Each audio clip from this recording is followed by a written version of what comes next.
দিলে কি প্রশ্ন হয় না রে যুবক, যে আল্লাহ তোমাকে বানাইছে সেই আল্লাহ কি জন্য বানাইছে? সেই আল্লাহ কি জন্য বানাইছে? ও যুবক বন্ধু আমার, ও মুরব্বী বাজানেরা আমার, এই ভূমিকম্প আমাদেরকে শিক্ষা দেয় যে বান্দারে, আল্লাহ পাক পরীক্ষা করে। বান্দা, তুমি আমি যখন মালিককে ভুলে যাই, তখন ওই মালিক তোমাকে আমাকে শাস্তির মধ্যে ফেলে দেয় পরীক্ষা করার জন্য, তোমার আমার ঈমানকে ঠিক রাখার জন্য।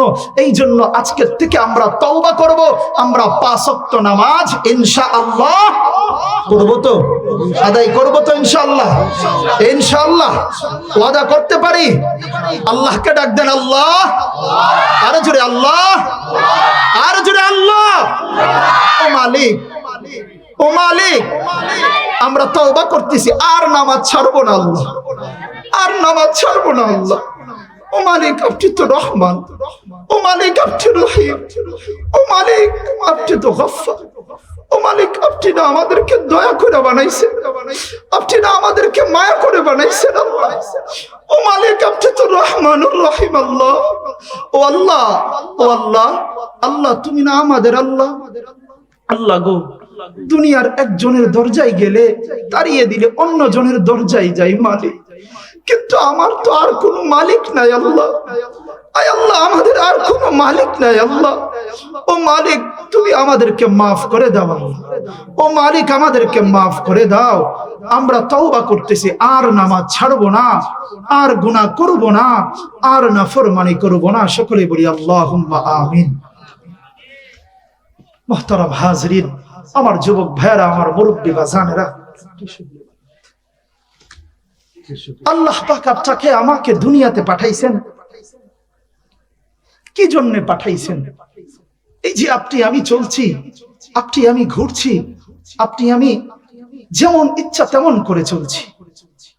আল্লাহ চাইলে আপনাকে আমাকে আজকে ধ্বংস করে দিতে পারতেন না? যেমন ভাবে ভূমিকম্পটা হয়েছিল, আমি শুনছি যে নরসিংদী থেকে শুরু হয়েছে, নরসিংদী থেকে শুরু হয়েছে। আমি যতটুকু আমরা খবর পেয়েছি, ঢাকা তো দূরে, নরসিংদী থেকে শুরু হয়েছে। এমনটা কি হইতে পারতো না আপনার আমার মালিক এই ভূমিকম্পের মাধ্যমে আপনাকে আমাকে ধ্বংস করে দিতে? কিন্তু আপনার আমার মালিক আপনাকে আমাকে ধ্বংস করে নাই। ওই মালিক আপনাকে আমাকে বাঁচিয়ে রেখেছেন কি জন্য? এই ভূমিকম্প কেন দিলেন? বুঝাইতে চান, বান্দা তুই আমার নাফরমানি বেশি করে ফেলেছিস। ও যুবক, তোমাদের পায়ে হাত রেখে বলি, ভাই আমার, তুমি যত কিছুই করো, তুমি নেশা করো, তুমি হিরোইনচি হও, তুমি গাঞ্জা খাও, তুমি মদ খাও, তুমি সিগারেট খাও, তুমি বিড়ি খাও, তুমি যাই কিছু খাও না কেন, তবু তুমি নামাজের দিকে ফিরে আসো।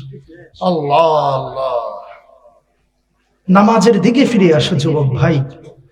যার নামাজ ওকে তার সমস্ত কিছু ওকে, যার নামাজ ওকে তার সমস্ত কিছু ওকে, তার দুনিয়া ওকে, তার আখিরাত ওকে, তার ফুলসিরাত ওকে, তার কবর ওকে, তার জান্নাত ওকে। যার নামাজ ওকে হবে না, যার নামাজ ইয়াস হবে না, তার কোনো কিছুই ইয়াস হবে না, কোনো কিছুই ওকে হবে না। মেরে মুহতারাম ভাইও, আমি আপনাদের মাঝে পবিত্র কালামুল্লাহ শরীফ থেকে একটি আয়াত তেলাওয়াত করেছি। আল্লাহ পাক রব্বুল আলামিন এই আয়াতের মধ্যে আমাদেরকে কি জানিয়েছেন, কি বুঝিয়েছেন, আল্লাহ পাক আপনাকে আমাকে কি আদেশ করেছেন। আল্লাহ পাক রব্বুল আলামিন এই আয়াতের মাধ্যমে আপনাকে আমাকে বুঝাইয়া দেন, বান্দা, আপনাকে আমাকে আদেশ করেন, বান্দা, ওয়া আকিমুস সালাহ ওয়া আতুজ যাকাহ ওয়ারকাউ মা'আর রাকিঈন। আল্লাহ বলেন, বান্দা আমি তোমাকে আদেশ করছি, ওয়া আকিমুস সালাহ, নামাজ কায়েম করো, ওয়া আতুজ যাকাহ, এবং যাকাত আদায় করো। আল্লাহ পাক পরের অংশের মধ্যে বলেন, ওয়ারকাউ মা'আর রাকিঈন। ও বান্দা, তুমি যেমন ভাবে নামাজ আদায় করবা এবং যাকাত আদায় করবা এবং তুমি রুকুকারীদের সঙ্গে রুকু করবা, আল্লাহ পাক প্রথম আয়াতের মধ্যে আমাদেরকে আদেশ করেছেন কি করার জন্য? কি করার জন্য? নামাজ পড়ার জন্য। বলেন কি করার জন্য? আল্লাহ পাক আপনাকে আমাকে আদেশ করেছেন বান্দা ওয়াকিমুস সালাহ ওয়া আতুজ যাকাত ওয়ারকাউ মা'আর রাকিঈন। বান্দারে তোমরা নামাজ কায়েম করো এবং যাকাত আদায় করো, তার সঙ্গে সঙ্গে তোমরা রুকুকারীদের সঙ্গে রুকু করো। মেরে মুহতারাম ভাইও, এখন প্রশ্ন হইতে পারে হুজুর আল্লাহ নামাজ পড়তে বলেছেন, আমরা কি জন্য নামাজ পড়ব? আল্লাহ পাক তোমার আমার মনের একটা প্রশ্নের উত্তরেও অন্য এক আয়াতের মধ্যে সূরাতুল আনকাবুতের ৪৫ নম্বর আয়াতের মধ্যে মালিক জানাইয়া দেন, বান্দা প্রথম আয়াতের মধ্যে তোমাকে নামাজ পড়ার আদেশ দিয়েছি, দ্বিতীয় আয়াতে সূরাতুল আনকাবুতের ৪৫ নম্বর আয়াতের মধ্যে এবার তোমার আমার মালিক জানাইয়া দেন, বান্দা তোমার মনে যে প্রশ্ন হয়েছে কি জন্য নামাজ পড়বা, মালিক বলেন ইন্নাস সালাতা তানহা আনিল ফাহশা। আল্লাহু আকবার। মালিক এবার বুঝাইয়া দেন, বান্দা আমি মালিক তোমাকে নামাজ পড়তে বলেছি, তোমার প্রশ্ন হইতে পারে তুমি কি জন্য নামাজ পড়বা? আল্লাহ বলেন বান্দারে তুমি এই জন্য নামাজ পড়বা কারণ নামাজ ছাড়া তোমাকে দুনিয়ার সমস্ত খারাপি কাজ থেকে, ফাহেসাত কাজ থেকে তোমাকে একমাত্র তোমাকে পরিত্যাগ, তোমাকে একমাত্র হেফাজত করতে পারে নামাজ। কথা বলেন ঠিক কিনা? কার কথা? কার কথা? আপনার আমার মালিক, আপনার আমার রব, আপনার আমার স্রষ্টা ওই রব্বে কাবার কথা। ইন্নাস সালাতা তানহা আনিল ফাহশাই ওয়াল মুনকার। ও বান্দা তুমি যদি নামাজ পড়ো, নামাজ তোমাকে সমস্ত খারাপ কাজ থেকে হেফাজত করবেন। সুবহানাল্লাহ। এবার মালিক আপনাকে আমাকে অন্য আরেক আয়াতের মধ্যে কি ঘোষণা দেয়? প্রথম আয়াতের মধ্যে মালিক আপনাকে আমাকে নামাজ পড়ার আদেশ দিয়েছেন, দ্বিতীয় আয়াতের মধ্যে মালিক প্রশ্নের উত্তর দিয়েছেন। এবার তৃতীয় আয়াতে সূরাতুল বাকারার ৪৫ নম্বর আয়াতের মধ্যে মালিক আপনাকে আমাকে বলেন, বান্দা প্রথম তোমাকে নামাজের আদেশ করেছি, পরের আয়াতে তোমাকে প্রশ্নের উত্তর দিয়েছি।